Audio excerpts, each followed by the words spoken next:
말씀을 대독해 드립니다.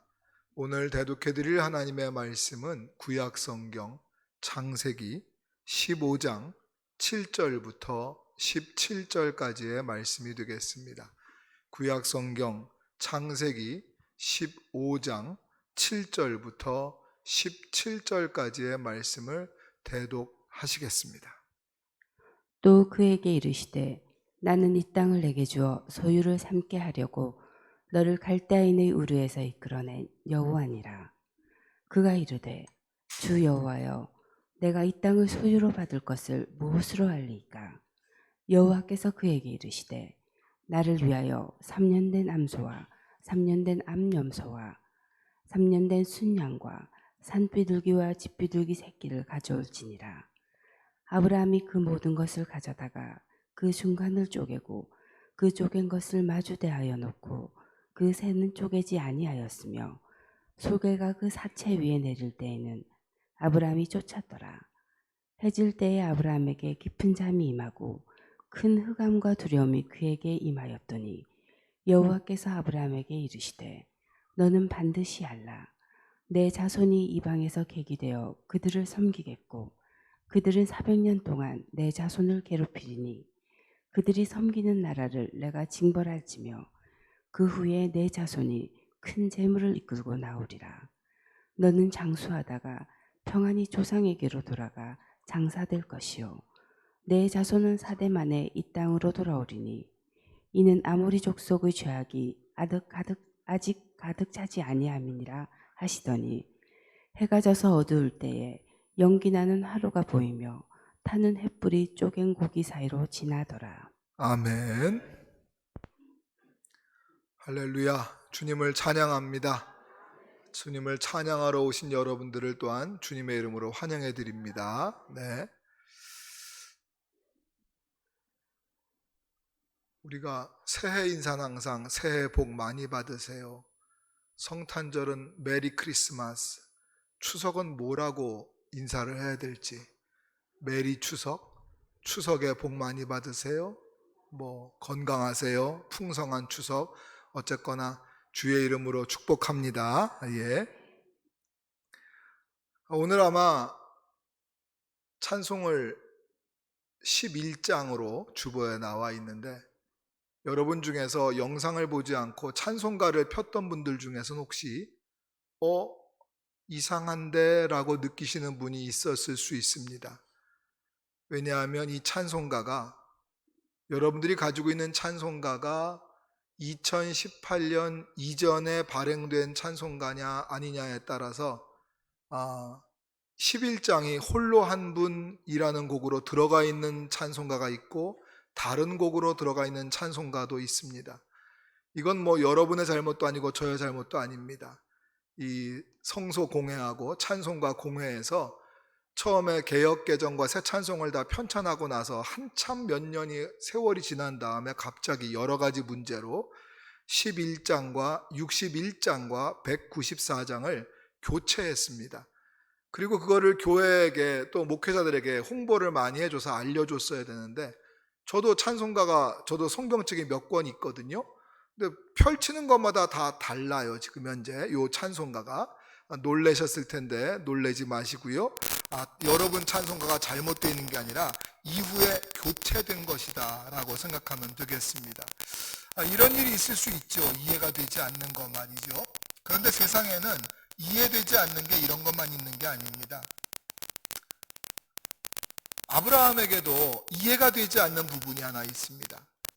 어떤 게 이해가 되지 않는가 하면 아브라함에게는 오랫동안 풀리지 않는 두 가지 문제가 있는데 그 중에 첫째는 아들 문제고 둘째는 땅 문제입니다. 하나님께서 아브라함에게 자손을 하늘의 별처럼 바닷가의 모래처럼 주신다고 하셨는데 그 약속을 하신 지가 언젠데 아직까지도 아브라함은 아들이 없습니다. 나이가 80이 넘었는데 아직도 아들이 없습니다. 또 다른 한 가지의 문제는 땅 문제입니다. 하나님께서 발로 밟는 곳마다 땅을 주시겠다고 약속하셨는데 아브라함은 아직까지 땅 한 평이 없는 상태입니다. 첫 번째 고민은 해결했습니다. 4절과 5절에 보시게 되면 하나님께서는 아들을 주시겠다고 다시 약속해 주셨고요. 아브라함은 그 약속이 믿어졌습니다. 그 약속을 아멘하고 받았습니다. 아브라함이 아멘하고 그 약속을 받았을 때에 하나님은 아브라함의 믿음을 인정하시고 그 믿음을 의로 여기셨습니다. 6절 말씀을 같이 한번 읽어보겠습니다. 아브라함이 여호와를 믿으니 여호와께서 이를 그의 의로 여기시고, 아멘. 하나님께서 아브라함의 믿음을 인정하셨습니다. 그런데 아들 문제는 이렇게 쉽게 믿어졌는데 문제는 땅 문제입니다. 땅을 주시겠다는 약속에는 믿음이 생기지가 않는 겁니다. 그래서 아브라함은 8절에서 하나님께 이렇게 말을 합니다. 8절을 같이 읽어볼까요? 그가 이르되 주 여호와여, 내가 이 땅을 소유로 받을 것을 무엇으로 알리까? 무슨 말이에요? 못 믿겠다는 말입니다. 안 믿어진다는 말이에요. 믿을 수 없으니 믿을 수 있도록 징표를 보여달라 하는 말입니다.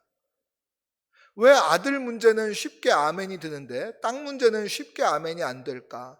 이건 말로 설명할 수 없는 문제입니다. 우리도 그렇죠. 어떤 말씀은 쉽게 믿어지는 말씀이 있는데 어떤 말씀은 아무리 노력해도 안 믿어지는 말씀이 있습니다. 왜 그럴까? 그건 우리도 모릅니다. 우리 마음대로 조절할 수 있는 게 아니니까요. 근데 아브라함의 이 상황은 진짜 이상한 상황입니다. 아들을 주시겠다는 제약속과 땅을 허락하시겠다는 이 제약속은 모두 다 다른 날 다른 장소에서 되어진 약속이 아닙니다. 한 날 한시에 한 장소에서 지금 약속이 주어졌는데 방금 전까지만 해도 방금 전에 하나님께 그 믿음을 인정받았지 않습니까? 아들을 주시겠다 했을 때 아멘하고 받아서 하나님이 그 믿음을 의로 여기셨다고 했거든요. 근데 어찌된 일인지 똑같은 장소에서 똑같은 이야기가 나왔는데 땅에 대해서만큼은 못 믿겠다는 겁니다. 이것이 저에게는 작은 위로라고 할까요? 소망이라고 할까요? 희망이 될 수 있습니다. 아브라함이 어떤 사람이에요? 우리가 믿음의 조상이라고 부를 정도의 사람 아닙니까? 믿음 그러면 가장 대표적으로 떠오르는 사람이 아브라함입니다. 그러니까 그의 별명이 믿음의 조상이에요. 믿음의 조상이라고 불릴 정도까지 믿음이 그렇게 훌륭했던 아브라함도 믿어지는 게 있고 안 믿어지는 게 있더라. 어떤 건 믿고 어떤 건 못 믿고 하나님 앞에 안 믿어지니까 사인을 달라고 하는 이 아브라함. 그럼에도 불구하고 하나님은 이 아브라함을 들어 쓰셔서 우리에게 믿음의 조상이라고 불릴 정도까지 이를 들어 쓰셨고, 하나님은 이 아브라함의 믿음이 적음을 보고 책망하지 않으셨고, 너는 대체 왜 그렇게 믿음이 없니? 어떤 건 믿고 어떤 건 안 믿고 너는 이렇게 변덕이 심하니? 하나님이 이렇게 책망하지 않으셨고, 너는 나랑 새로운 세월이, 너 예수 믿은 세월이 얼만데 아직도 네 믿음은 그 모양이냐라고 야단치지 않으시고 아브라함의 믿음 없음을 인정하시고 하나님이 그 믿음 없음을 도와주시고 그의 연약함을 도와주시고 자격이 없음에도 불구하고 그 아브라함을 높여주시는 하나님을 찬양합니다. 그리고 그것이 저에게는 은혜입니다. 아브라함도 이런 모습이, 이런 불신앙의 모습이, 연약한 믿음을 가지고 있었는데 우리도 그런 모습이 있지만 우리에게도 소망이 있구나.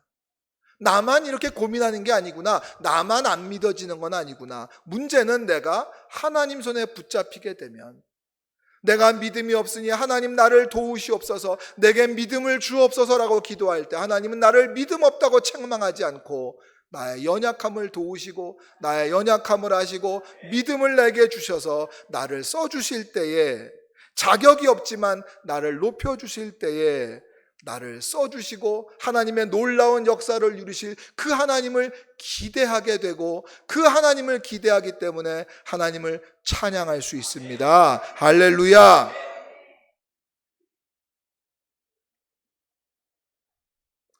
아브라함이 지금 못 믿겠다고 하는데 우리가 읽었던 8절에서 못 믿겠습니다, 증거를 보여주세요 그랬더니 하나님께서 9절에서 그래 응답하셨습니다. 근데 사실 제가 성경을 읽고 묵상할 때마다 8절과 9절 사이에 뭔가 하나가 좀 빠진 말이 있지 않을까? 어떤 말이 빠졌을까? 아마도 이런 말이 생략되어 있지 않았을까라고 상상해 봅니다. 증거를 보여주세요. 못 믿겠어요. 그러니까 하나님께서 이렇게 말씀하지 않으셨을까요? 못 믿겠니? 그러면 내가 믿게 해줄게.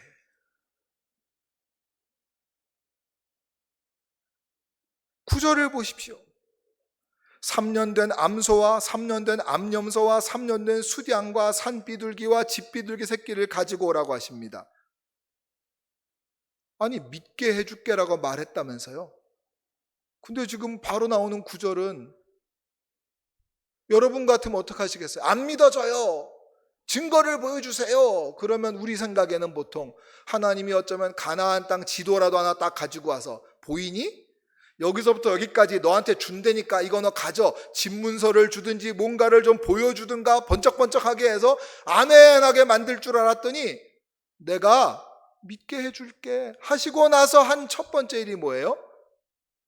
뭘 보여준 게 아니에요. 하나님이 가지고 오라고 하는 거예요. 뭘 가지고 오라고 그래요? 재물을 가지고 오래요.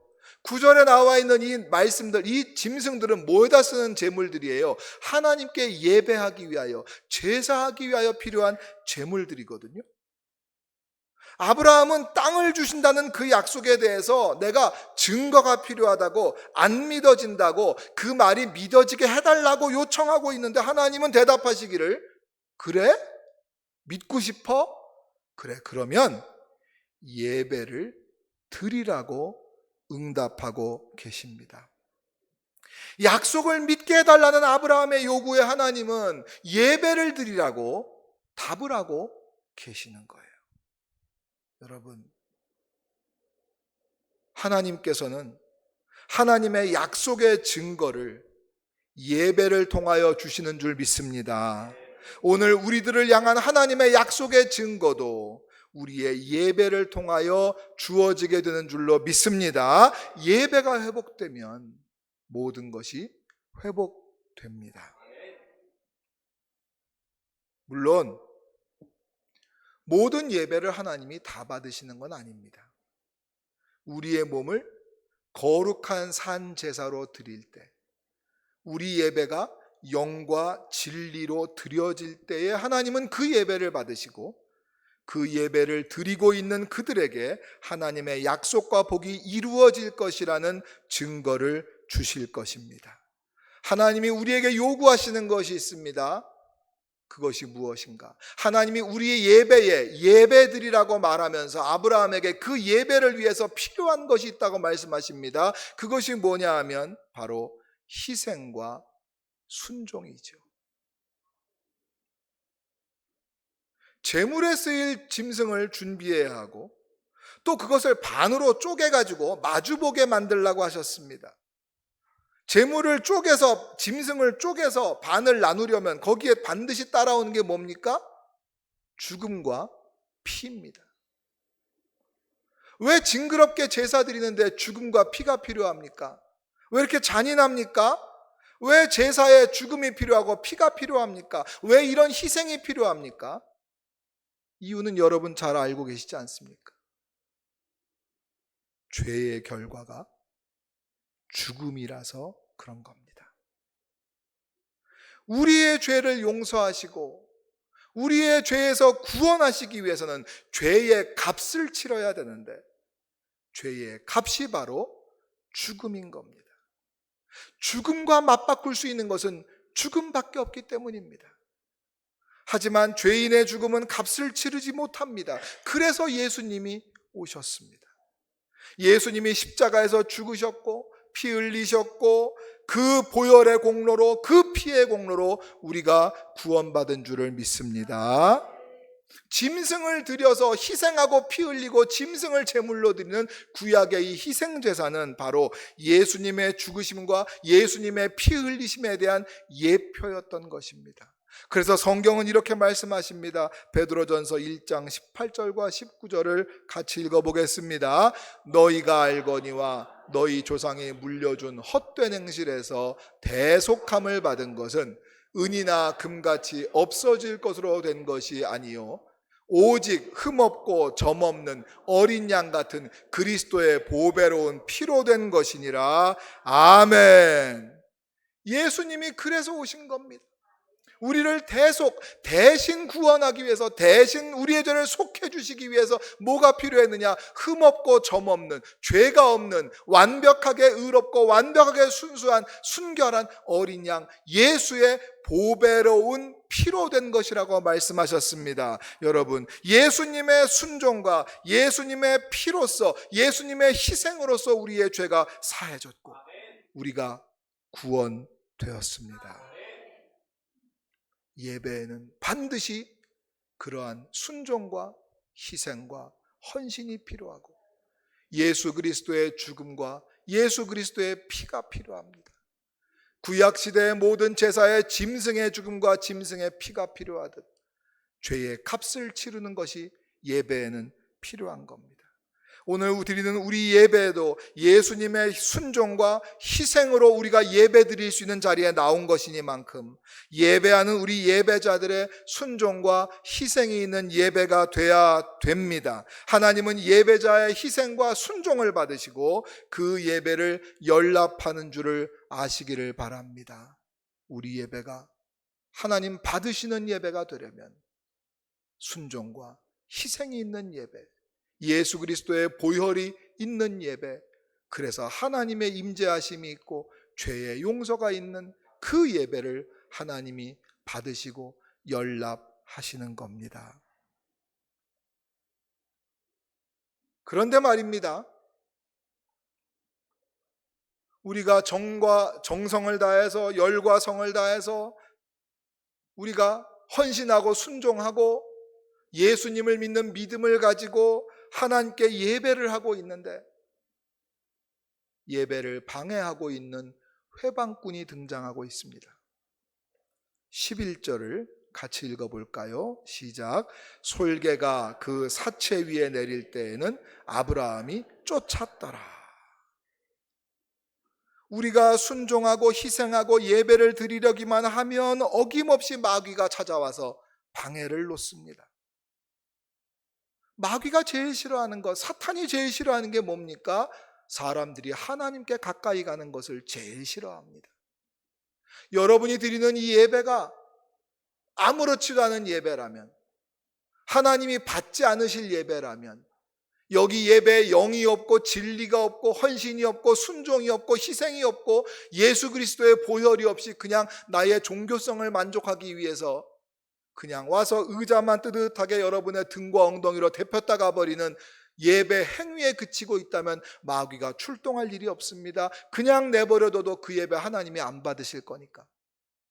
그러나 우리 예배가 진정과 영으로 드리고 하나님이 받으실 만한 예배가 되고 하나님의 영광이 있고 하나님의 임재가 있는 예배 현장이라면 마귀는 그 즉시 어떻게든 이 예배를 방해하고 이 예배를 하나님께 받지 못하시도록 예배자의 이 예배 시간에 그의 생각과 정신을 이탈시켜야 하는 것이 마귀의 목적이기 때문에 반드시 출동하게 되어 있습니다. 아브라함이 짐승의 반을 잘라서 마주 세워놓고 제사를 드릴 때 당장 찾아온 것이 예배를 방해하고 이 제물을 탐내고 찾아온 것이 솔개입니다. 머리 위에 뱅뱅 돌면서 도망가지를 않습니다. 아브라함이 계속 워이 내쫓아도 계속 뱅글뱅글 돌면서 틈을 노리고 있습니다. 여러분, 하나님께서 전심을 다해서 하나님께 드리는 예배, 하나님이 기뻐 받으시는 예배를 여러분이 드리고 있다면 이 시간에도 마귀는 여러분을 집중 공략하며 방해하고 있을 겁니다. 예배자의 생각과 마음에 다른 생각들을 막 넣어서 예배에 집중하지 못하게 만듭니다. 때로는 환경이나 사람들을 이용해서 방해하기도 합니다. 왜 그렇게 예배를 드리러 가려고만 하면 희한하게 타이밍 딱 맞춰서 어디서 전화가 오고 말이죠. 갑자기 만나야 된다 그러고 말이죠. 갑자기 무슨 할 일이 생겨나고 말이죠. 갑자기 배가 살살 아프기도 하고 몸이 좀 피곤하고 컨디션이 안 좋아지기도 하고 말이죠. 갑자기 가족들이 그냥 어디 가야 된다고 가자고 말하기도 하고 말이죠. 갑자기 안 그런 사람이 이유 없이 막 승질을 내고 말이죠. 대체 온갖 방법을 다 동원해서 예배를 방해합니다.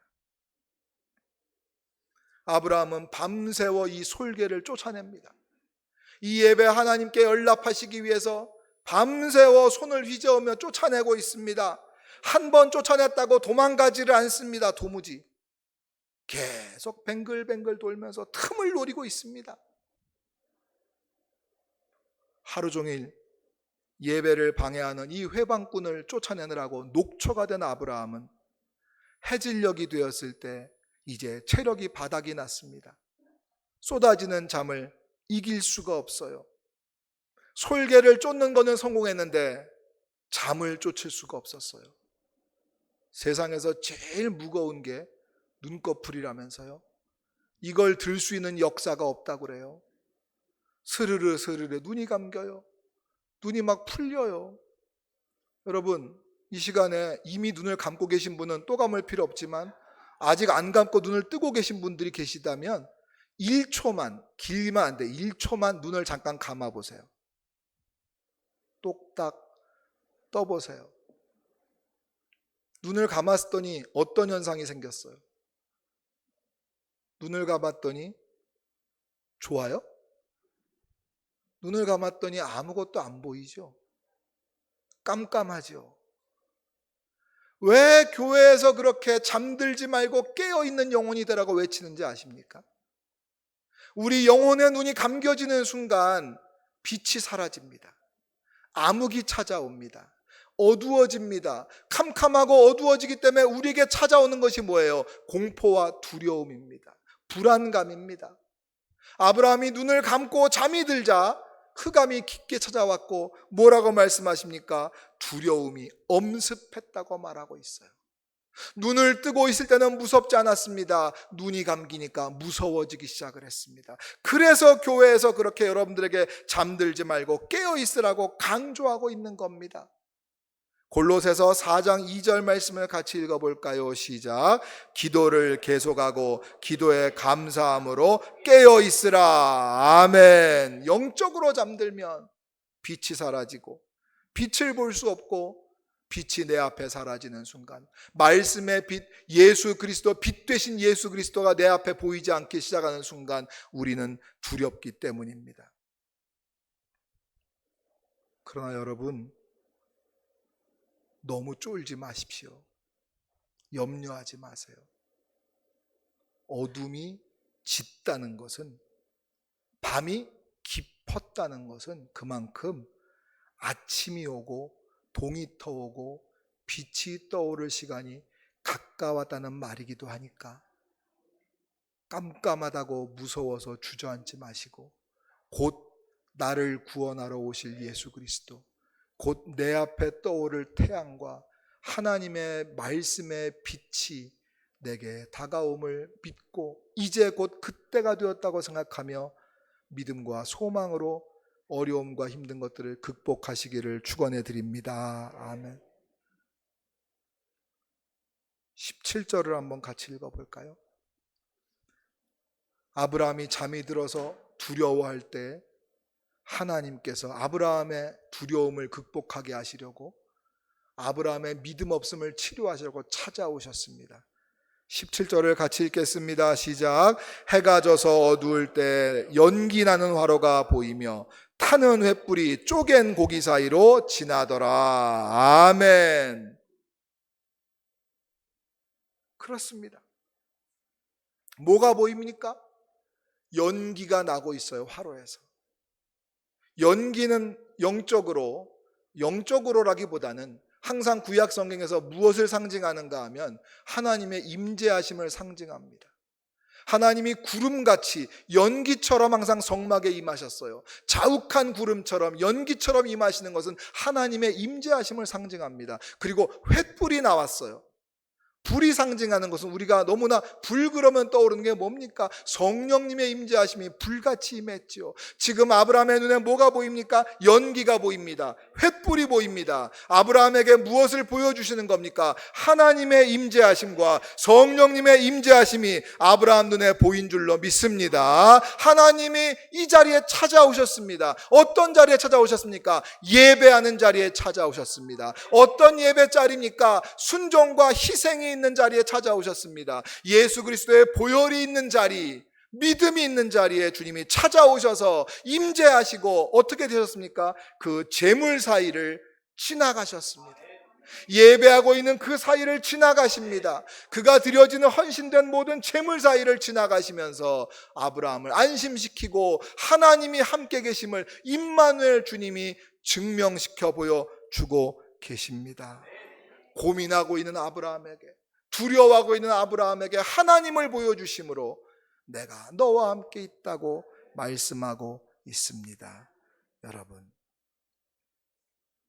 그리고 나서 바로 아브라함의 예배를 이렇게 받으신 하나님께서 18절을 보면 바로 그날 그 자리에서 아브라함과 더불어 언약을 다시 세워주십니다.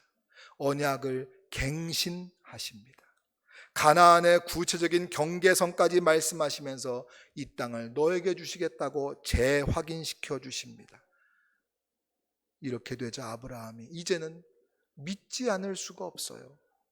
이제서야 아브라함은 하나님의 약속이, 안 믿어지던 그 약속이 이제서야 믿어졌습니다. 아니, 믿어진 게 아니라 하나님이 믿게 해 주셨습니다. 여러분, 믿음이 부족하십니까? 하나님께 구하십시오. 예배의 자리에 나오십시오. 영과 진리로 예배하십시오. 그럴 때 하나님께서 언약을 갱신시켜 주십니다. 왜 짐승을 잘라놓은지 아십니까? 언약이라는 말이 영어로는 커버넌트라고 하지만 원어로 히브리어는 베리트라고 합니다. 이 베리트의 뜻이 자른다는 뜻입니다. 언약은 베리트입니다. 자르는 겁니다. 희생이 필요한 겁니다. 죽음이 필요한 겁니다. 그래서 죽음으로 맺은 언약이 만들어지는 겁니다. 희생의 피로 맺은 언약이 만들어졌습니다. 그래서 짐승을 쪼개서 세워놓고 그 사이를 하나님이 지나가시며 이 약속을 확증시키고 이 언약을 갱신하신 것입니다.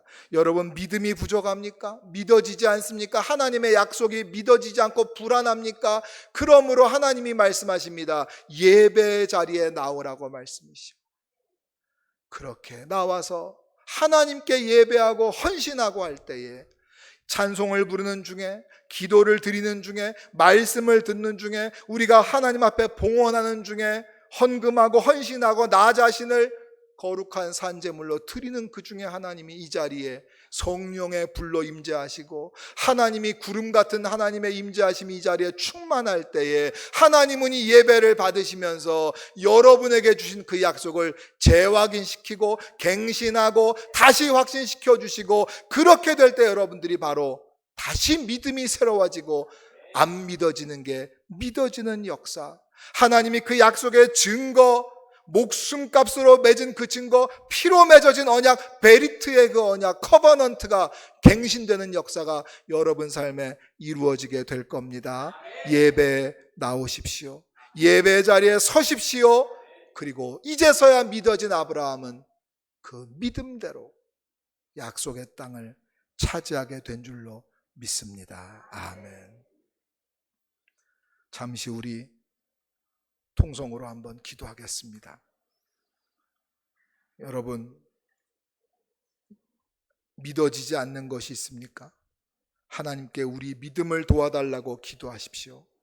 더 큰 믿음 달라고 기도하십시오. 예배의 자리에 나오십시오. 이 예배를 통하여 우리 믿음이 다시 세워지고 하나님의 약속이 갱신되는 역사를 보십시오. 그리고 하나님의 손에 붙들려 큰 역사를 이루어 가십시오. 하나님께 헌신과 순종으로 하나님께 드리는 예배, 하나님이 받으시는 예배자로 살겠다고 결심하고 우리의 믿음 없음을 도와달라고 하나님 앞에 간절히 기도하고 나아가겠습니다. 기도하겠습니다.